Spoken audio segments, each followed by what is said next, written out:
Hello, I am Xarkun. This is World of Warships Legends. Rank 11 Vladimir Trubetskoy on the screen. Splendento and Rumble are his inspirations. Mortar is highlighted. We'll talk about that in a little bit. That's the build, though, that I'm using for the Tier 7 Russian destroyer Tashkent. And here is my mod selection on the ship, looking very nice in its Black Friday camo. We're going to be on... what is this? Sleeping Giant domination mode game for this match. And this one is pretty epic. Little known fact, and unfortunately I don't have a way to prove it, but I used to hold the Tashkent's damage record on the official World of Warships Legends Discord. Shortly after the update where this ship and this line of Russian destroyers received buffs, somebody was able to beat that damage record that I held by a lot.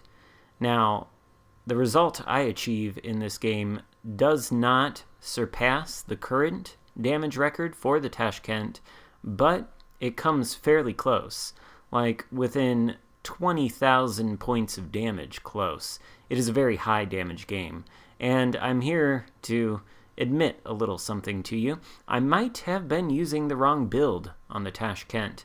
I was using a Xarkun build, and I do think that is a good build. It has benefits like extending the range of these guns to their maximum possible range and increasing the speed.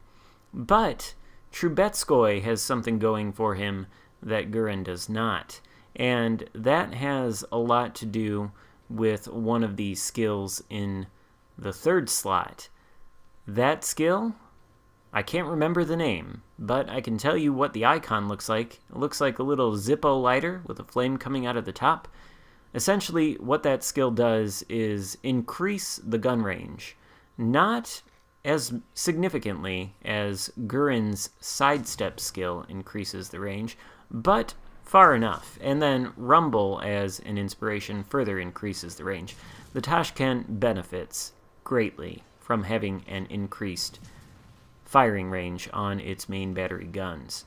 The second thing that little Zippo lighter skill does is increase the Tashkent's fire chance. At base, the Tashkent, I believe, has an 8% chance to start a fire. With that skill applied on Trubetskoy at rank 11, that fire chance goes up to 12, and that is an incredibly significant difference. The variance between the results firing high explosive under a Xarkun build and high explosive under this build are night and day. And you might be thinking to yourself, there has to be a downside. If that particular Zippo lighter skill increases the fire chance and the main gun range, what's the trade-off? Well, the trade-off is in HE Alpha Strike. Typically, at base, the Tashkent's HE Alpha Strike is 1900.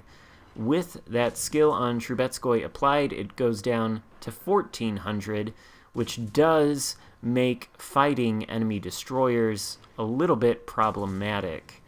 You can still do it, but it's much easier to do it when you can hit them harder, and sometimes being able to hit them harder makes all the difference between winning and losing a contest between the Tashkent and another destroyer. That is the reason that I had the mortar skill highlighted in the screenshot of the Trubetskoy build. That skill increases the high explosive and armor-piercing damage of the destroyer's main battery guns, but it comes at the cost of increasing the destroyer's sea detectability range. So this Tashkent has a sea detectability range of an abysmal 7.5 kilometers under this build, making it feel and function much more like a mini HE spamming menace cruiser. And basically that's what we've done for the game so far, and that's what we're going to do throughout the rest of the game moving forward, is be a little HE spamming menace. We're already up to 7 fires and 53,000 damage done. the vast majority of that damage has been dealt passively by the fires we lit, and most of the rest of the damage that we acquire throughout the course of this battle is also going to come from lighting fires. Now, I would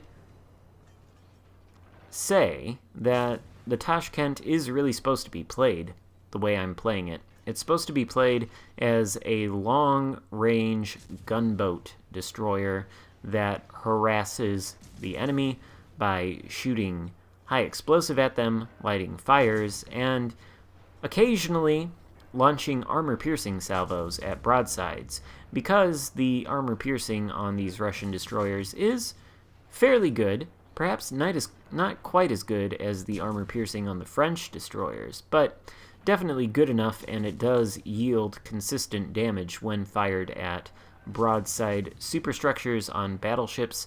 Sometimes it can even score citadels on broadside cruisers, but definitely you want to focus on lighting the fire first.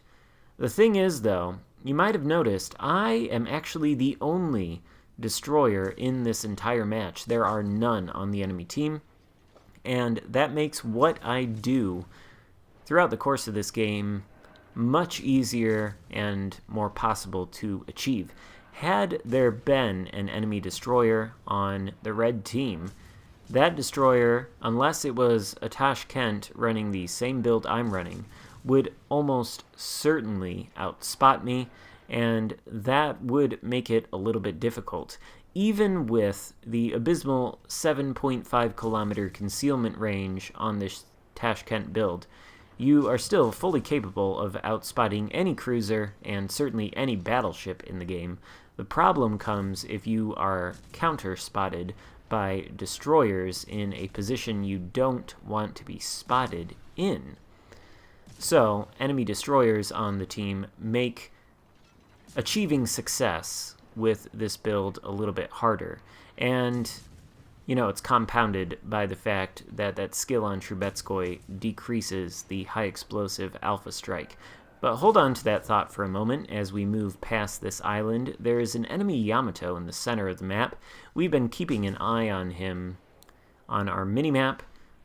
Doing that is incredibly necessary in order to play this Tashkent well. You have to have very good map awareness for it, although the same can be said about pretty much any ship of any class in the game.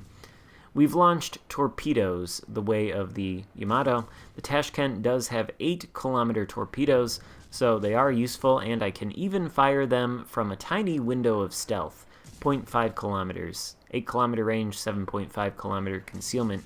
As the torpedoes sail forth, we are laying down some fire on that GK. We pause for a moment to take a couple pot shots at the York, who is reversing toward an island, spotted by the GK there as he clears the island, so we're going to kick it into reverse, and 2 of our torpedoes make contact with the enemy Yamato in the center of the map.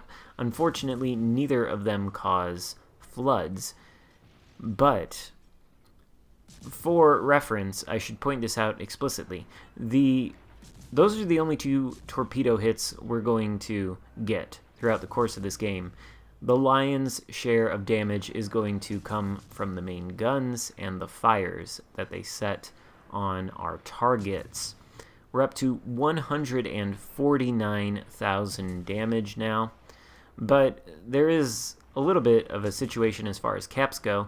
The enemy holds 2, we only have 1. They do have a battleship placed in Bravo, but he is never going to capture that circle. He's going to remain permanently spotted, and anytime somebody hits him, it will reset his capture progress. So, effectively, the enemy has 2 capture circles to our 1, and the points lead that we enjoy is very slim. In fact, it's about to be surpassed by the enemies here.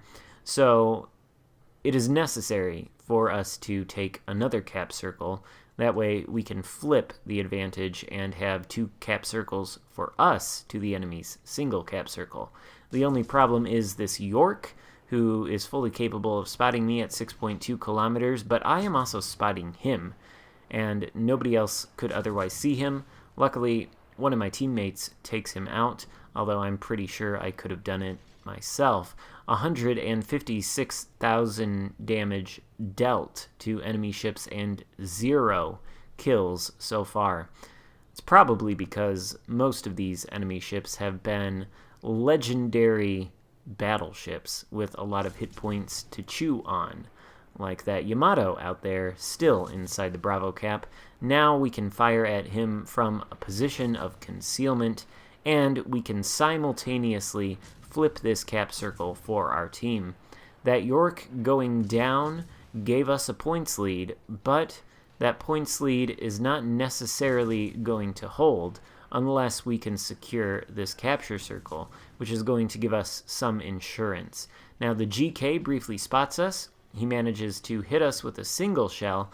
Doesn't do a lot of damage, but it does set us back a few moments in terms of securing this cap by causing us to lose the capture points we had built up.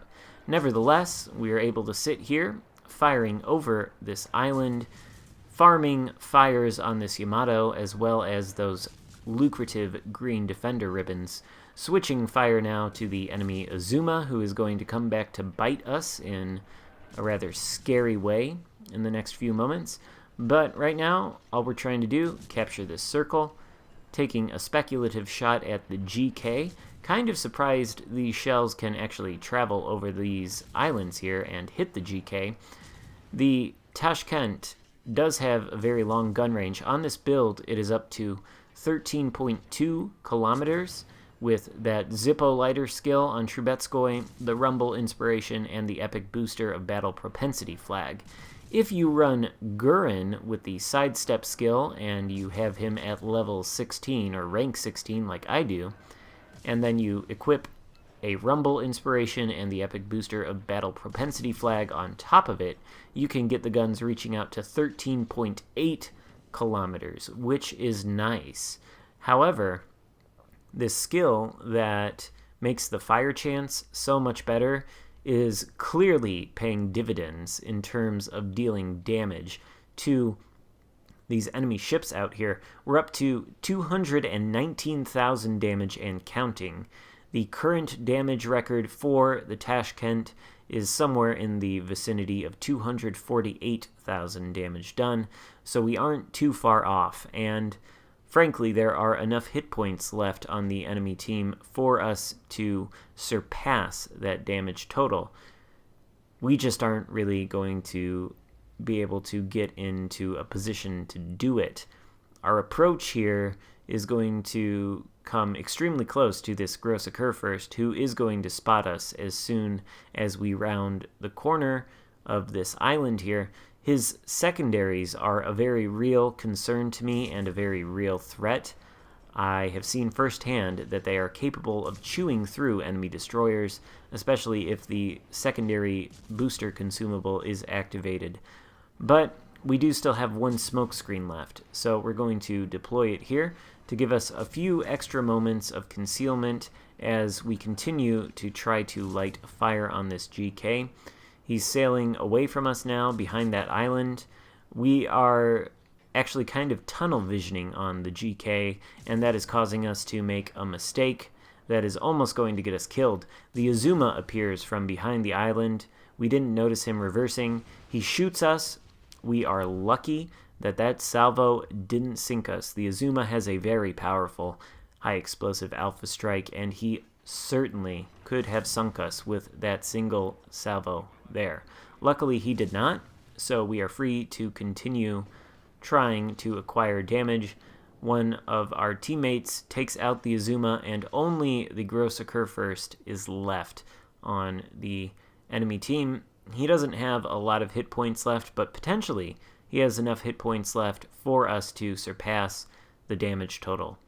Unfortunately for us, we still have 3 battleships left alive on our team, and all of them are practically foaming at the mouth to sink this Grosse Kurfürst, so we aren't really going to get an opportunity to deal any more damage. Still, 21 fires lit, 224,756 damage done. an incredible amount of damage by anybody's standards, and this just goes to show that the Tashkent is entirely capable of doing that. Unfortunately, we have no kills, but as a consolation prize, we get the final blow on the Xarkun first, which awards us the Arsonist medal since we burned him down so much throughout the course of the battle. The game ends with our victory, and we achieve 3,400 base XP, which is a fantastic result. I hope you enjoyed watching this. If so, give it a thumbs up and consider subscribing if you haven't already done that. Thank you so much. I will see you next time. Goodbye.